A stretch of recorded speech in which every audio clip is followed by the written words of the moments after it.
Welcome everyone to this edition of Looking at Louisville. My name is Chaz. And I'm Stacey Yates. Now we are here at Proof on Main Street and we're going to be talking about bourbon and the history of bourbon and the Urban Bourbon Trail. Fill us in. Sure, we're in Louisville is the gateway to bourbon country. Of course, you know it's America's only native spirit. 90% of the world's bourbon is produced here in the state of Kentucky. We have these great distilleries out in the state on the public tour, the Kentucky Bourbon Trail. A lot of people don't realize that Louisville was really critical in the role of the bourbon industry about 200 years ago, and still is. We produce a lot of bourbon here, still in Louisville, and we have a wonderful vacation experience awaiting on the Urban Bourbon Trail. You know, you look a little bit short today. Do I? Yeah. Yeah. Might be because you're standing on a box. On a box. Well, yeah. It's already gotten into the bourbon. All right, well, let's get started. Thanks for blowing me up.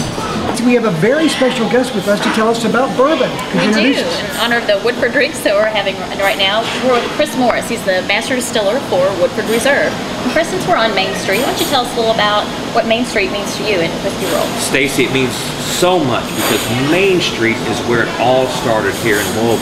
Just a mile down the road on very far west Main was the first commercial distillery in all of Kentucky. It was the New Hope Distillery. We're talking between 1815 and 1817 when the distillery was founded. Unfortunately for the New Hope folks, they didn't make it. They didn't have much hope. They didn't have much hope. No hope. But down this wonderful road, eventually over 89 distilling companies had their headquarters. Now they weren't distilleries. The distilleries were out in the countryside along the Bourbon Trail. Like they are now. Yeah, exactly. And those distilleries would have shipped full barrels of bourbon to Main Street, and here in the headquarters buildings, they would have gotten barrels together, batched or mingled barrels together, bottled them, and either sent cases of bourbon or full barrels of bourbon right down the wharf, the steamboats that lined the Ohio River, and off the market they went.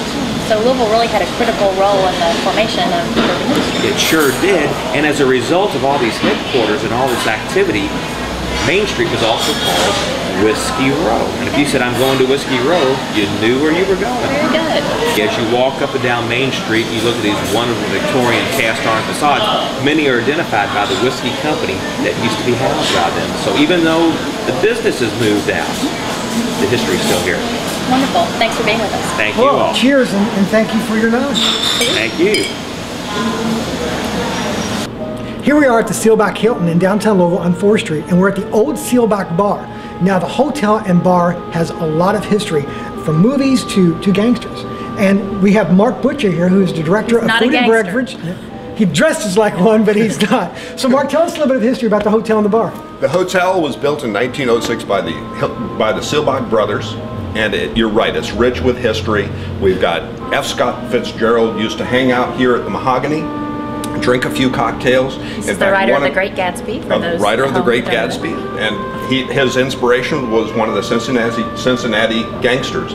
They used to come down and play cards in our hotel. Actually, I have one of our favorite drinks, the Seelbach cocktail. Oh. So if I could toast with that. Oh, yeah. Now tell us what's in this. It's one of my favorites too. We have Old Forester bourbon. We've got champagne of our choice. Or as we call it, champagne. Champagne. We have Angostura bitters, and we also have Peugeot bitters, and a twist of orange. So you Cheers. think Al Capone would have had something like this, or probably just straight, not? But he was drinking whiskey at the time, and then at that time, whiskey was a whole different character. Whiskey was a lot less refined than some of the whiskeys some of the bourbons that we're brewing now. Now, some of the recent celebrities, in fact, a movie that was filmed here was The Insider with Russell Crowe and Al Pacino. In fact, we need to do a podcast on that. Yes, we do. One of the finest stretches of mahogany in the world. And top 50 globally, right here.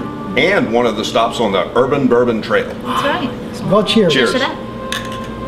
Well, we've made it to Maker's Mark Lounge. You know, we saw all the history down there at the Seelbach, and we decided to come down here because literally it's just a hop, skip, and jump away.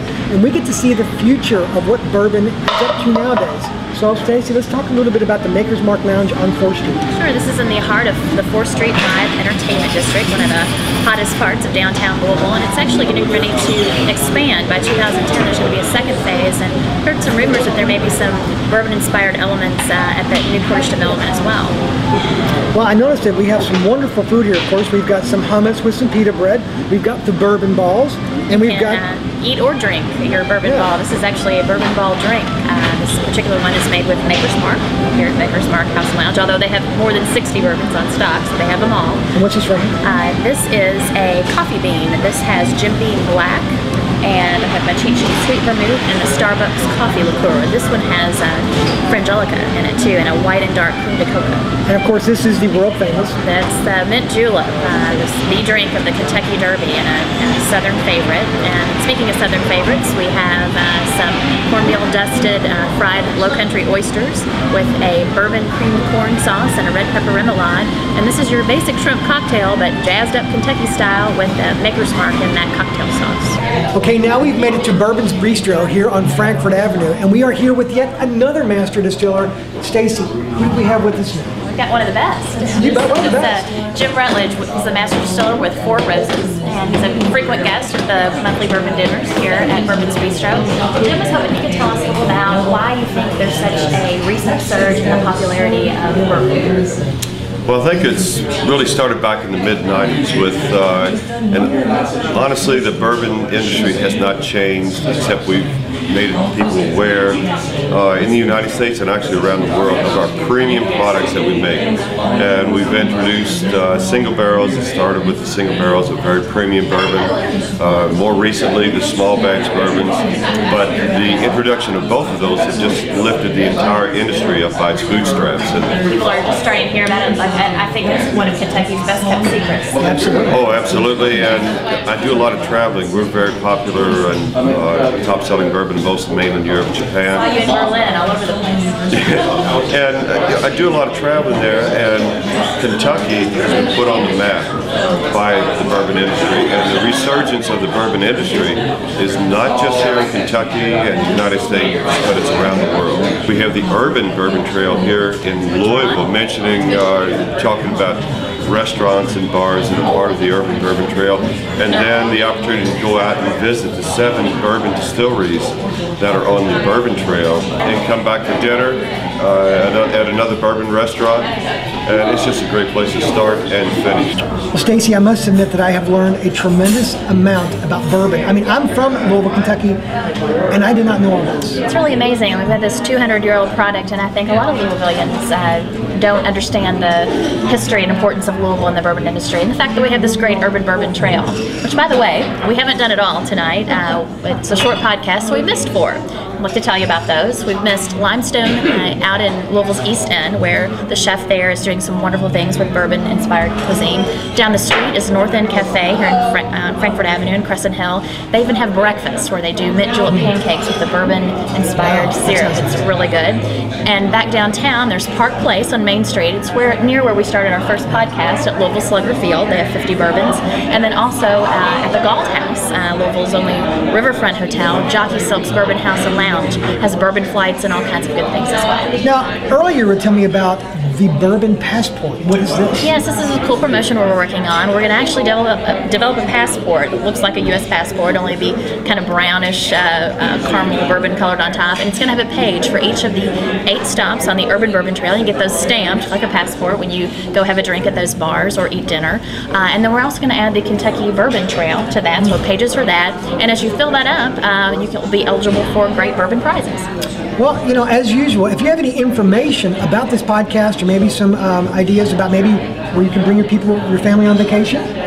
Which, if you want to do a bourbon country vacation, go to the website at gotolouisville.com. Absolutely. And you can send us an email with any questions you have. And if we use your email in this podcast, we'd be more than happy to send you a cool gotolouisville.com t-shirt. That's maybe the Add Bourbon t-shirt. Just Add Bourbon, right? And of course, the email address is podcast@gotolouisville.com. And as always, you're looking at Louisville. See you real soon.